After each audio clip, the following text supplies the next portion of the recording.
Hi guys, welcome back to Blatantly Bookish. I hope you're all doing well. Today I'm here with the Netflix book tag video. Acacia Ives so kindly tagged me in her video, which I'll link down below or up above or maybe both.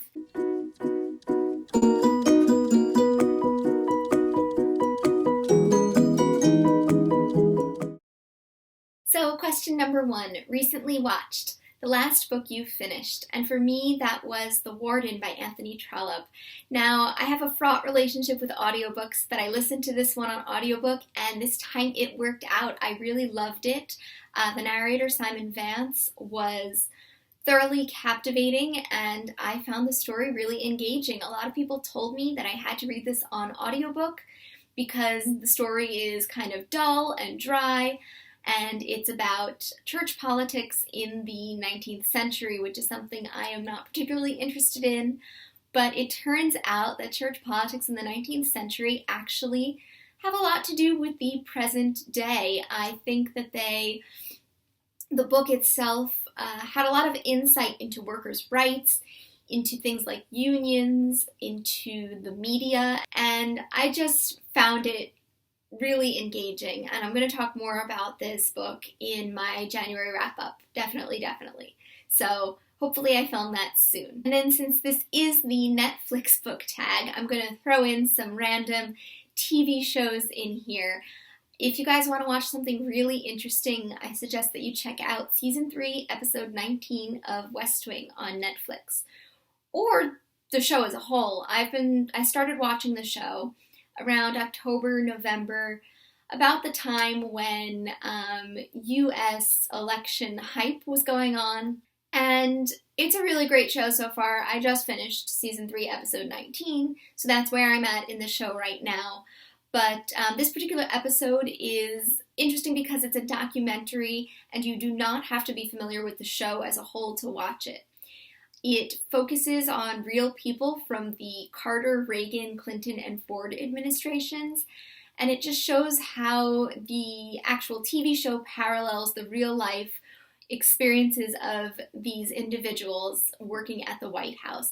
But even more so, it shows their sense of respect and honor and responsibility for working at the White House, for their jobs, and for the president. And I think that it's fascinating to watch in contrast with everything that's going on currently. So if you're interested in that sort of thing, you might want to take a look at it. Question number 2, top picks, a book that has been recommended to you based on a book that you've previously read. And for me, that would be North and South by Elizabeth Gaskell, or really anything by Elizabeth Gaskell. I love Victorian literature. I have been reading Our Mutual Friend by Dickens with Katie for the read-along. I just finished The Warden by Anthony Trollope, as I just mentioned. And a Victorian author that I've never picked up, but really should, is Elizabeth Gaskell. And everybody's been telling me that on BookTube and in real life. So I can't wait to check her out. Probably in May. May seems like a good time to pick up some Gaskell. Question number 3, recently added, the last book you bought. So the last book I bought, and all the books I've been acquiring lately, have been recent picks from other booktubers' best of 2016 lists. So the first book that I bought was Homegoing by Yad Yassi, and I bought it online. It hasn't arrived yet, but when it does, I am sure I will pick it up and read it. And then this week, also the library contacted me, and all of the books that I put on hold, okay, not all of them, but a vast majority of the books I put on hold came in for me, and so I picked those up. They were also on people's best of 2016 lists. So the first one that I picked up was Station 11 by Emily St. John Mandel, and I actually just started reading this book this morning. I'm on page 73 already. It's a captivating read. It's a dystopian sort of novel, and I mean, quotes on the back are saying that it has changed the dystopian genre, that it is darkly lyrical, and I'm just really excited to keep reading this one. The next book that you guys have probably all seen on everyone's best of 2016 lists that just came in for me at the library is Burial Rites by Hannah Kent. I don't think I really need to talk much about this book. So many booktubers have been talking about it that I'm pretty sure you guys have seen it around, but I'm excited to pick this book up and read it. It's the book that's due back to the library last, so I probably won't read it for a little while. But when I do, if it's as good as everyone says, I'm sure I will be talking to you about it. And then the last book that... Oops, I dropped it. Okay, the last book that came in for me at the library was The Butcher's Hook by Janet Ellis. And I saw this featured on Jen Campbell's channel, and it sounded really interesting, a historical fiction type book. I don't know much about it besides what's written on the inside cover. Yeah, I think I will wait to talk more about this one until I actually read it. I really hope that I don't have to give it back to the library before I finish reading it. The way my library works, if anyone is waiting for the book, you can't renew it. And I have all these other books that just came from the library. So Station 11 is first because it's due back first, then this one, then Burial Rites. Wish me luck that nobody else wants it from the library. And then question 4, popular on Netflix. Books that everyone knows about, 2 you've read, and 2 that you haven't and have no interest in reading. So the first book that has gotten a lot of hype on BookTube that I have read, mostly because of that, is The Night Circus by Erin Morgenstern. I fell in love with this book this fall. Fall or winter is the perfect time to read it because it is so atmospheric and you can it's almost like you're there at this magical circus. Descriptions of the clock, the descriptions of just everything, the smells, the sounds. It's a wonderful, wonderful place, and I hope you guys all get a chance to travel there someday by picking it up and reading it. And the other book that you guys are probably all familiar with that is pretty hyped up on BookTube and just life in general is Anne of Green Gables. I finished reading that this month, and just the spirit of Anne Shirley encapsulates childhood, and it is a wonderful read that I think everyone should read at some point in their lives. I only wish I read it earlier, but I will discuss that in more depth in my January wrap-up video. And then a book that I sort of have no interest in reading despite its popularity is Me Before You.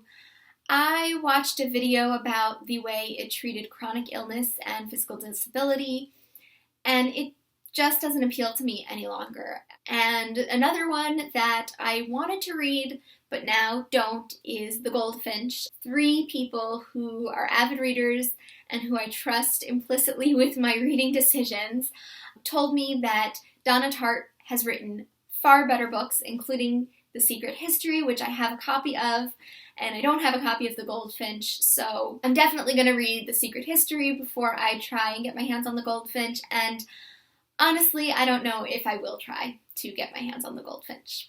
And then something that's popular on Netflix that is actually popular on Netflix that I've watched recently is The Magician.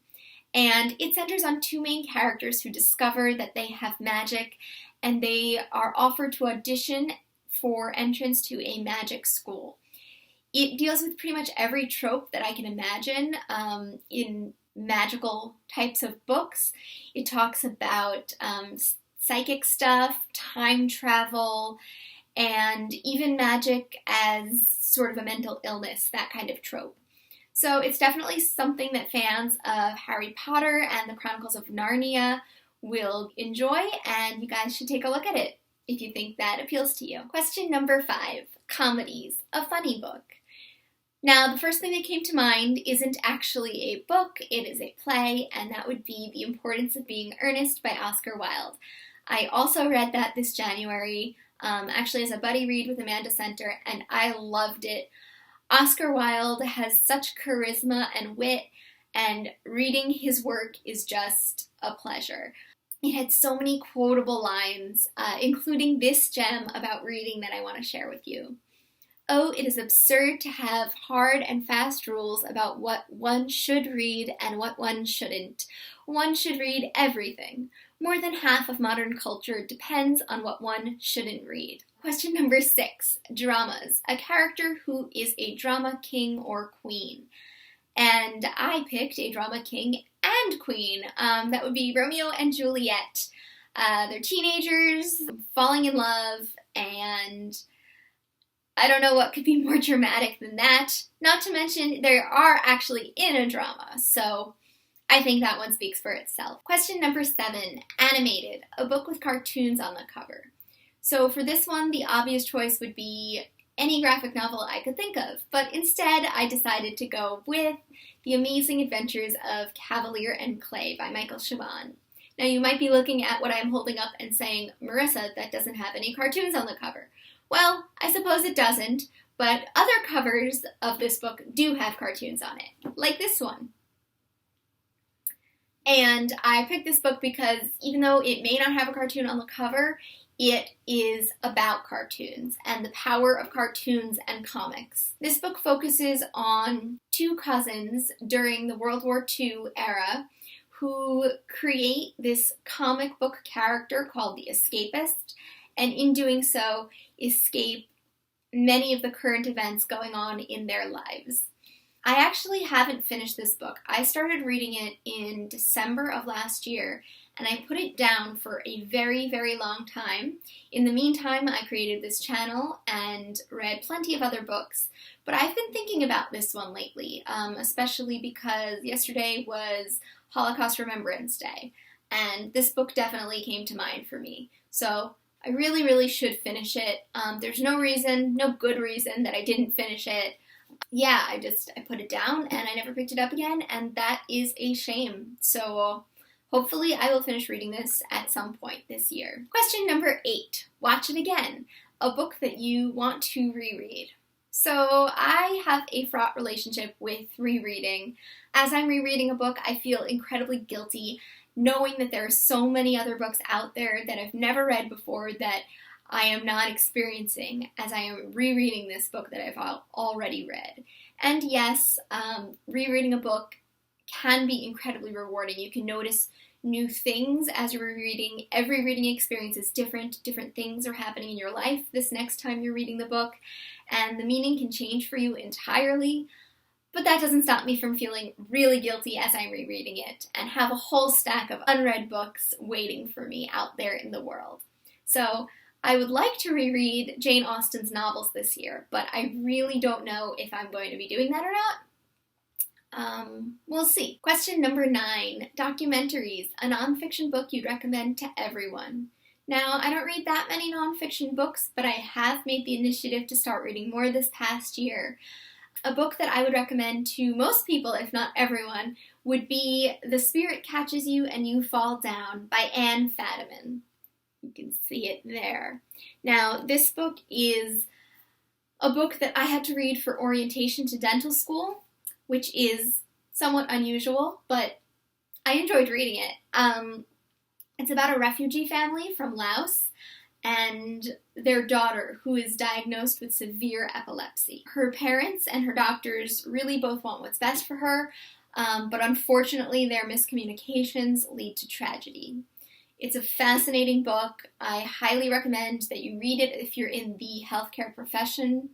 But even if you're not, I think that it is a wonderful book that you'll definitely take something away from. Question number 10, Action and Adventure, an action-packed book. For this one, I'm going to go with Chew. It's a graphic novel that I've talked about a lot on my channel before, but it's quite an interesting premise, and I think that a bunch of you guys on BookTube would like it.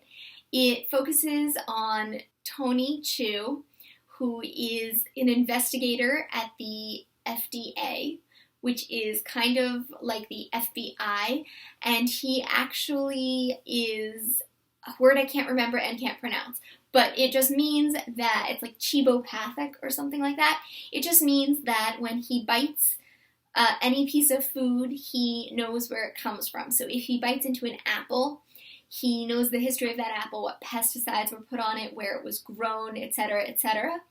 And the FDA actually uses him to solve murders, forcing him to eat human flesh and therefore know what happened to the victim. It's kind of gruesome, but it devolves from there, and it is wonderful.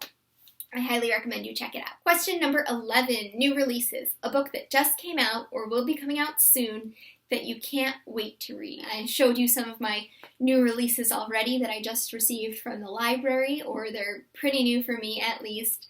But a new release that hasn't come out yet that I do want to read at some point is Neil Gaiman. Neil Gaiman is coming out with a book on Norse mythology. I don't actually know when it's coming out, but I think it is going to be published this year. I usually like anything Neil Gaiman writes. I want to read more of his work. I don't know if I will get my hands on his book of Norse mythologies in the near future, but in the far future, it is something that I hope to read. Thank you guys for watching this video. I really appreciate you guys subscribing to my channel, watching, and listening to what I have to say. If you found this video interesting and would like to do a version of your own, by all means, feel free to. I look forward to watching it. If you do film one of your own, let me know. I want to see it, so in case I miss it, comment down below. Tell me that you filmed it, and I'll definitely take a look at it.